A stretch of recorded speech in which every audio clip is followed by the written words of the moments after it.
Welcome to Nevada Newsmakers. On the program today, the merger of two rival newspapers in Las Vegas, and Reno's losing one of its biggest conventions. Joining us today on the program, Brian Greenspun. He's the president and editor of the Las Vegas Sun, and Rob Enriquez from the Reno Sparks Visitor and Convention Authority on what happened with Safari Club International. And coming up on the Power Pundit panel today, Mylan Hawkins, Lisa Foster, and Fred Hillerby. It's all coming up next on an all-new Nevada Newsmakers.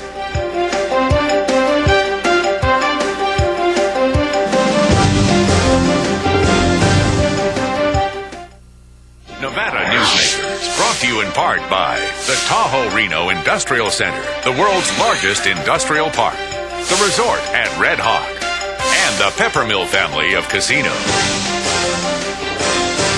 High-tech companies demand perfect world amenities. They require clean, reliable power, state-of-the-art fiber optic communications, and clean water sources. In a perfect world, companies would have immediate access to rail and interstate freeways. There would be 4-lane expressways that shorten shipping times and provide convenient commute routes for valued employees. Well, the future is now, and it's here. Welcome to the Tahoe Reno Industrial Center, the largest industrial park in the world, building economic prosperity for Nevadans. Something spectacular has taken wing not far from Reno or Lake Tahoe, and never far from your mind. An escape of fine dining and legendary golf. Introducing the resort at Red Hawk. And at the center of it all, we've feathered our nest with new villas that have elevated Red Hawk to the status of a premier resort. The resort at Red Hawk, a beautiful new arrival in northern Nevada. As an employer, did you know you can be held liable for negligent hiring? A background screening by Employer Links can uncover criminal records, like alcohol and drug convictions. It can verify the applicant's education, driving records, and professional licenses. Employer Links can check civil records, registered sex offender records, and Social Security fraud. Hiring the right person shouldn't be a gamble. Call Employer Links. Employer Links, protecting your investment. I tell you, John, this industry has really changed. Tell me about it. You seemed to do pretty well last year. What's your secret? No secrets. Although I'll tell you something. The smartest thing I did was sign up with Pro Group Management. Really? Yeah, they do workers' comp, right? Yeah, their services are great. And get this, they saved me 30%. I've heard they saved others 50%. That works for me. Pro Group Management. Finally, workers' comp that works for you. This is Nevada Newsmakers with host Sam Shad, a no-holds-barred political forum. Now, from the Nevada Newsmakers broadcast headquarters, here is Sam Shad. Yesterday, it was a surprising announcement to a lot of us in the media that two of Las Vegas's newspapers, the main newspapers in Las Vegas, the Las Vegas Review-Journal and Las Vegas Sun, were going to combine by putting in, instead of having two separate editions, one in the morning, one in the afternoon, they were going to combine into one edition each day. And joining us by phone this morning is Brian Greenspun. He's the president and editor of the Las Vegas Sun. I've been reading your paper for 15 years, Brian, and I was quite stunned to see the news. The rivalry between the two papers, and especially between you and the editor of the Las Vegas Review-Journal, Tom Mitchell, has been amazing to watch over the years. Why did this come about? Well, why did it come about? That's kind of a loaded question, Sam. You have to go back 50-some years and understand what this rivalry has been about between the Las Vegas Sun and the Review-Journal in Las Vegas. And it has always, at least in my mind, been about circulation. It's been about reaching as many people as possible in the Las Vegas community with what have been and continue to be very, very different ideas about what is important for the growth of our community. The Review-Journal has one very different kind of philosophy about what's important in life, and the Sun has a different one. And over the years, the circulations have gone up and down, but it's been very, very clear in the last 15, 20 years that the Journal has had a very, very great circulation advantage over the Las Vegas Sun. So when you ask why did it come about, it was very frankly a desire on our part to have the kind of circulation the Review-Journal had so we could reach as many people as they did with our ideas, give people competing ideas about what was good for them or what they should or shouldn't know, and so people can make better judgments about their own lives. Okay, now you're going to jump from 28,000 copies sold per day up to the Review Journal standard, which is around 165,000, so about a six-fold increase in readership there. Exactly. What is going to be is there going to be duplication in the paper? Because right now you have both complete newspapers. How is that going to change? Well, here's what will probably change, and we haven't even gotten to that, the important issue of what is our newspaper going to look like when this thing starts in September. But clearly, in my mind, there will not be two sports stories of the same game. There will not be two business stories of the same announcement. There will not be two stories about the county commission's vote on X, Y, and Z. What there will be is great coverage of that county commission meeting, what a particular vote meant, why it happened that way. The in-depth analysis that newspapers, for the most part, have gotten away from in the last 20, 30 years because of space considerations and other resource considerations. We are going to be free to cover what we think are the important stories in our community in as in-depth a way as possible, putting great writing and great writers and great analysis together and providing people with information that newspapers, frankly, around the country, save for a few, have not been able to give their readers for a very, very long time. And I look at the New York Times, I look at the Washington Post, I look at the LA Times, the papers who commit, 5, 6, 7 times the number of reporters to a particular story than any other newspaper is able to, just because of the resources. Do you think that the circulation problem was merely the fact that it was an afternoon paper? I think there were a lot of factors. When this thing started in 1990, the Joint Operating Agreement, the Review Journal had probably twice our circulation. And we went to the afternoon. We were a morning paper. We went to the afternoon, and if you look at afternoon papers around the entire country, almost all of them are either dying or dead, and either being held on by JOAs or for some other reason they're being held on. You've got traffic patterns, you've got reading patterns, you've got the crush of daily life that just has made afternoon newspapers practically a relic of the past. And so we had that, together with the fact that we did not control our circulation over these last 15 years. That was done by the Review Journal. And so, you can have arguments there, but that's history. We just did not fare as well, and Las Vegas continued to grow, and the morning paper grew. We didn't. How much do you think the Internet has affected you? Because obviously a lot of people, especially here in Northern Nevada, read the paper online. There's no question that the greatest challenge that I see for newspapers going forward is what to do with this next generation that frankly gets its news either on television, on the Internet, or whatever else is coming. And the challenge will be how to get those people involved in a newspaper so that they will also use newspapers as a source for information. And that'll be our challenge. We've got an opportunity now, I think, to be the first new newspaper in the 21st century to create from scratch what it's going to look like, what it's going to feel like, what it's going to read like. And part of our challenge is to find a way to reach those young people. But clearly, the Internet has an impact. Now, are you going to maintain your capital staff? I mean, are you going to maintain the number of reporters you currently have for this expanded coverage? The capital staff? Yes. I don't know what that... Carson City? Oh, in Carson City? I'm pretty sure we will. I mean, a vital part of what goes on in Nevada is what goes on at that legislature and what goes on in the Capitol.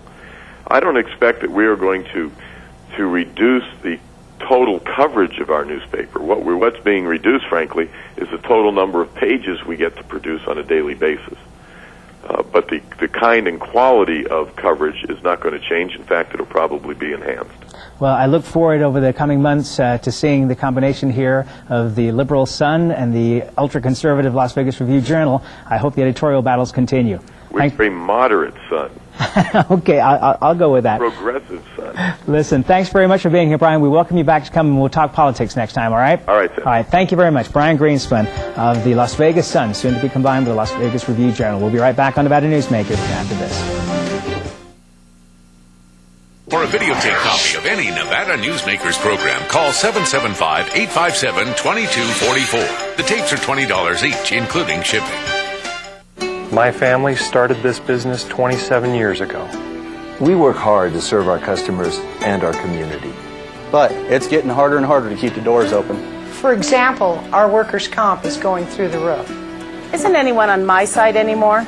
The Retail Association of Nevada is. If you're a small business owner, we can cut your workers' comp by up to 50%, lobby for your interests, and keep you informed. Put us to work today.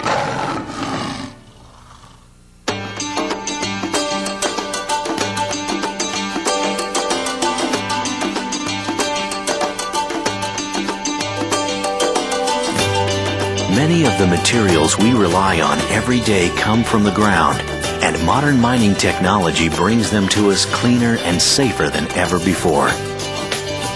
To learn more about America's natural resources, visit nma.org, the National Mining Association. South Reno's hotspot for food, fun, and friends is the Tamarack Junction. Enjoy great food 24 hours a day in the Dining Car Restaurant. For a quick bite and the best sandwiches in town, it's the Whistle Stop Deli. And for the best appetizers and menu selections and a large variety of cocktails, beers, and martinis, it's Sully's Sports Bar, Grill, and Nightclub. The Tamarack Junction is your junction for fun. South Virginia and Amati Ranch Parkway. Your best value in sight is here for you to see. From frames to lenses to eye exams, you're covered A to Z.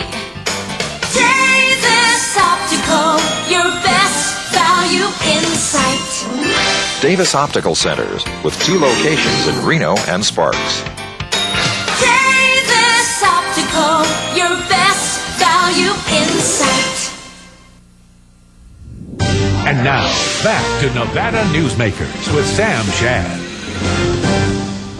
And we're joined by Rob Enriquez, who is the Executive Director of Meeting and Convention Sales at the Reno Sparks Visitors and Convention Authority. Pleasure to have you here. Thank you. Glad to be here. We found out yesterday that Safari Club International, which is the biggest single convention that comes to Reno, it comes usually in January, I believe, and is worth about, what, $10 million a year in business for Reno? Actually closer to probably $20 million. To $20 million, okay. It's Correct. Even more significant. It's been holding its conventions for many years here annually, but it's going to leave in 2008 to go to New Orleans. Why did they decide to go to New Orleans instead of staying with Reno? Well, and I will say currently they're in negotiations with New Orleans. It is a pretty common practice within the industry of groups of this size that have membership from throughout the country to go through a rotation process. The group was looking for a change in venue. In addition to that, one of the variables that we're facing is the group outgrowing our building. They've gone through an aggressive marketing campaign in an effort to grow their membership. And in doing so, obviously, the number of exhibitors, the number of attendees will grow, therefore requiring a larger building. So despite the expansion of the convention center just a couple of years ago, they've already outgrown it. Correct. They've maxed out the building and would definitely be requiring additional space with their current configuration of their show. Okay, now what would be the possibility of putting in some kind of temporary expansion? Well, one thing that I think is the positive spin to look at this with is the fact that near the end of the month we'll be meeting with representatives from Safari Club International to discuss possible options as to how we can approach keeping the group here. We have been in very positive discussions talking about 2 years, being 9 and 10, to keep the group here in Reno, Nevada. Okay, and that would include some kind of expansion of the facility, even on a temporary basis? You know, Sam, it could either include an expansion, it could include a reconfiguration of how their exhibits are laid out. We're going to sit down and we're going to discuss and see what is definitely the more positive direction to take as far as how we can approach this. It's definitely our desire to keep the group here. We've had very positive response from exhibitors, which I myself have walked the show floor and had exhibitors say how much they love this destination, how much they enjoy doing business here. So we will make every effort to make sure that the business is kept here. And very high-profile guest speakers always come out for this thing. People like General Schwarzkopf and President Bush, #1, have been out here on a regular basis to attend this Absolutely, absolutely. And I think that'll continue. I think Safari Club, as I mentioned earlier, continues to grow its membership. and is a very well-established group throughout the country. So I think we'll continue to see that sort of representation here. My first visitation with President Ford was at a Safari Club meeting here in Reno when I first started out in TV. Excellent. Let's talk about some of the successes that the Reno Convention Authority has had. The Downtown Event Center appears to be taking off. Absolutely. One very positive thing that we're seeing is a lot of the special events that we're looking at. And we're looking to do anywhere from 1 to 2 top name performers per month. That is our goal. That is the direction we're focused on. The exciting thing about that is what we're seeing with ticket sales is a very high percentage of those people are coming from over the hill. So that is a very positive thing for us. The impact that we have on just additional revenue that it might bring, ancillary revenue, whether it be restaurants, whether it be room night stays, and that is a very positive thing. We're going to continue moving in that direction, looking for some of these concerts to fill our year.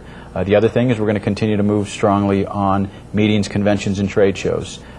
We've done everything from sporting events there to trade shows, different events that we might have, whether it be a billiards event. And that's going to also continue to be the direction that we move in. Okay, now tell me about this volleyball tournament. The volleyball tournament is a very positive group for this destination. How many people? That group brings upwards of 40,000 total room nights to this destination.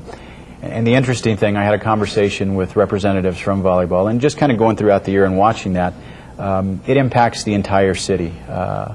We're having lunch at area restaurants, and the comments that we had from managers was, we can't wait for them to come back. We've been busy every day. So I think, and that is another one that is close to $19–20 million in economic impact to the destination. We are currently in negotiations to keep them here for another 3 years. Obviously, we want to make sure that we secure their space with the aggressive effort that we're making to bring conventions to the destination. We want to ensure that a group like this that we've established as a community event, an event that the community supports, stays here, and we make sure that we keep them happy throughout their time in Reno. Last quick question here. The amount of convention space in Las Vegas continues to increase at a rapid rate. The whole idea for MGM Mirage to purchase Mandalay Bay was to get that convention center that they have that's been so successful. How much competition is Las Vegas for you? We definitely compete with Las Vegas on various types of business. I think one thing that we maintain when we're talking to clients is Reno Tahoe, America's Adventure Place, will always, and the direction that we move in is we've got a uniqueness about our destination. And we don't want to be a Las Vegas. We want to be Reno Tahoe. And to us, that is the message that we send. I worked in Vegas for a period of time. Great place for that specific type of event to go. But in our eyes, we think we have a very unique destination here. And rather than trying to go up against a destination such as Las Vegas and say that we are just like them, we like to emphasize the uniqueness of our destination. And I think that's a very positive direction to take. And we appreciate you being here, Rob Enriquez. Absolutely. We'll be right back on Nevada Newsmakers with the Pundits after this. This is Nevada Newsmakers. Since its creation more than a decade ago, the Southern Nevada Water Authority has focused on 3 goals: preserving water quality, improving water conservation in Southern Nevada, and meeting the community's current and future water needs. Through thoughtful planning, responsible management, and collaboration, it's succeeding. As we move into the 21st century, the authority continues to embrace sustainable water development and efficient water use. That's our promise to Nevada. Something spectacular has taken wing not far from Reno or Lake Tahoe, and never far from your mind. An escape of fine dining and legendary golf. Introducing the resort at Red Hawk. And at the center of it all, we've feathered our nest with new villas that have elevated Red Hawk to the status of a premier resort. The Resort at Red Hawk, a beautiful new arrival in northern Nevada. So, who do you use for workers' comp? Pro Group Management. Ah, I've heard some good things about them. Oh, you bet. Employee background checks, safety training, claim seminars. Oh, and here's the great part. If you have an issue, they work for you, not against you. Sounds perfect. And expensive. Well, that's the best part. They saved me 30%. I've heard they've saved others 50%. Works for me. Pro Group Management. Finally, workers' comp that works for you. As an employer, did you know you can be held liable for negligent hiring? A background screening by employer links can uncover criminal records, like alcohol and drug convictions. It can verify the applicant's education, driving records, and professional licenses. Employer links can check civil records, registered sex offender records, and social security fraud. Hiring the right person shouldn't be a gamble. Call Employer Links. Employer Links, protecting your investment. And now, back to Nevada Newsmakers with Sam Shad. Just wanted to mention one more bit of news from Rob Enriquez. He says that the RCVA is close to, at least tentatively, booking 500,000 room nights between 2006 and 2016. That's a pretty substantial number, to say the least. Now time for our Power Pundit panel, and we're joined today by Mylan Hawkins, who is Vice President of Interface Computer Associates, Fred Hillerby, lawyer and lobbyist, and Lisa Foster, Deputy Chief of Staff to Governor Guinn. Welcome to all of you. I was talking to some regents over the past couple of days, and none of them seemed very happy about the idea of going on the ballot to change the composition of the board and for them to be appointed rather than elected. What's your thoughts on this, Mylan? Well, you know, I have thoughts about this in terms of it working at other universities very well to have appointed regents. And typically they're appointed for a particular period of time, usually by the governor. And it works well for other university systems. So I can understand where they'd maybe like to stay there forever, but typically regents will serve maybe 6 to 12 years. It's not lifetime, and it gives the opportunity to bring new people and new ideas on board. So I wouldn't object to it personally. Fred? I think I share Mylan's view. I think it's probably time for a change in the process. I'm always concerned about certain public officials being elected. I mean, obviously there are a lot, but when it gets to the Board of Regents, it seems to me that you're looking for various areas of expertise that you can bring with an appointment process that may not be there when you find out who has the most money to run for office. It always strikes me as a very interesting office that it doesn't pay anything, and yet people are prepared to spend very large amounts of money to be elected, Lisa. Right. I think when you politicize higher education, it can just lead to some of the bickering and debates that we have seen go on. And so I think it'll be interesting to see what the general public thinks of this option. The governor must have been very pleased with the amount of money that went to funding higher education. He was. We put a lot in the budget for higher education, and then the legislature put more in. They're going to have some important building projects, new classrooms. DRI is going to get some new programs. We have a lot going into higher education this year, and I think it's going to say a lot for our state, for economic development purposes, and just for the benefit of all our kids graduating using the Millennium Scholarship, for instance. Well, there was an article in the Review Journal yesterday about the university system raising the pay for Carol Harder, the head of UNLV, and her pay is now going to exceed the pay of John Lilly at UNR, and it's going to be around $230,000 a year as a base, which is an increase of over $10,000.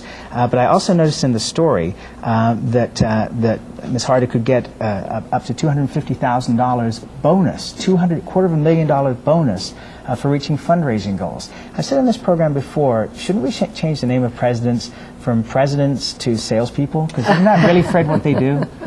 Well, it's certainly a part of what they do, and an important part, because fundraising is very critical to higher education. Lisa talked about the success that higher education had in terms of the money that the legislature appropriated. However, it's still not enough, and so the fundraising becomes very important, and especially its importance is shown like in 2003 when we didn't have the excess revenues, and it was much more difficult to fund education to the degree that a lot of people would want to do that.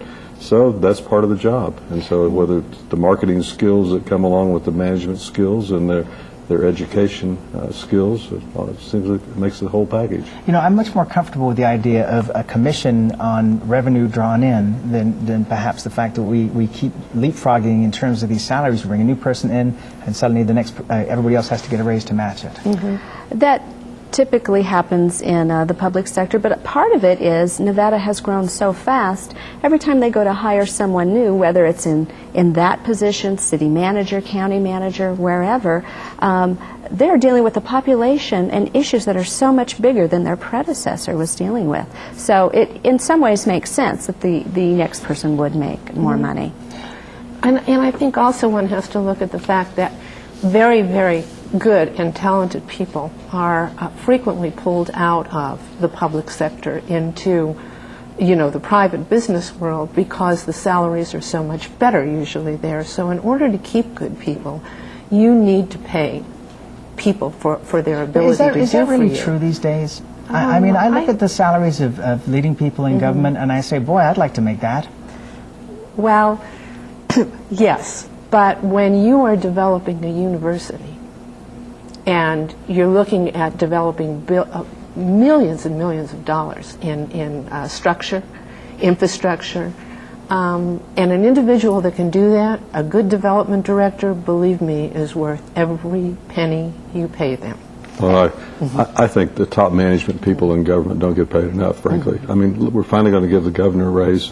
He's made $110,000 a year. This particular governor, that's not an issue for him, but it's the top management job. He had to get together with his team to prepare a $6 billion budget and all of that. So that isn't very much money. And come on, Sam, we know you make more than any of those people do. Well, you are probably looking at some under the checkbook other than mine. I guess really what's come about, though, it seems, is that there is very little difference these days between the public and the private sector, except in the area of where certain entrepreneurs can make vastly much more money than the general population. But if you're in the highest levels of business or the highest levels of government, I think the salaries are getting pretty comparable these days. Well, they have to be, I think, Sam, in order to keep people in those positions, because otherwise, if you're a top flight person and Hewlett Packard wants you, they're going to be able to pay for you. So to keep you in that position of working for the people of any state, you need to be competitive. We will continue this debate. We'll be right back on Nevada Newsmakers after this.